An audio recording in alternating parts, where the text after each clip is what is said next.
doing. Most of the criminal justice laws that the federal government has on its books are unconstitutional because we don't have the authority to do them.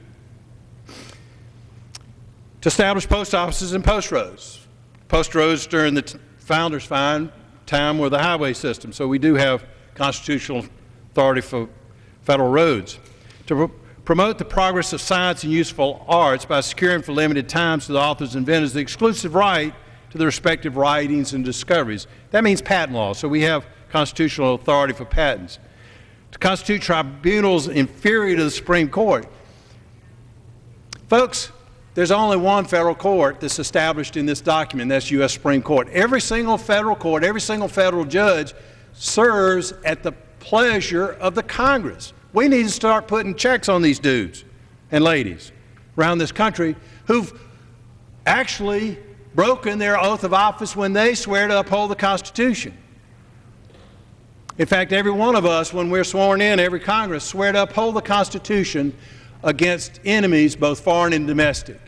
Madam Speaker, we have a lot of enemies that are domestic, enemies of the Constitution. This House is overrun by many domestic enemies of the Constitution. The Senate's full of a bunch of them also. The courts are full of a bunch of them likewise. To define and punish piracies and felonies committed on the high seas and offenses against the law of nations. Well, that's another one of the few criminal defense laws of the federal government. To declare war, grant letters of marque and reprisal, make rules concerning captures on lands and water. To raise and support armies. To provide and maintain a navy. To make rules for the government and regulation of land and naval forces. That's for the Army and the Navy. And the Marine Corps. I'm a Marine, by the way. Semper Fi. To provide for calling forth the militia. To provide organizing, arming, and disciplining the militia. To exercise exclusive legislation in all cases over the District of Columbia.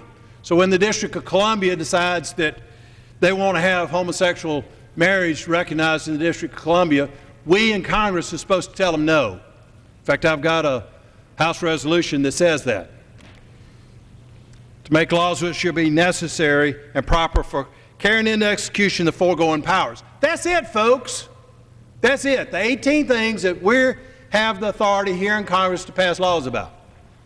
There is absolutely nothing in this document that gives Congress the authority to take over the health care system in this country. None. And when we see Pelosi care on this floor, or when we see Reid care, Obama care on this floor, there's absolutely zero constitutional authority.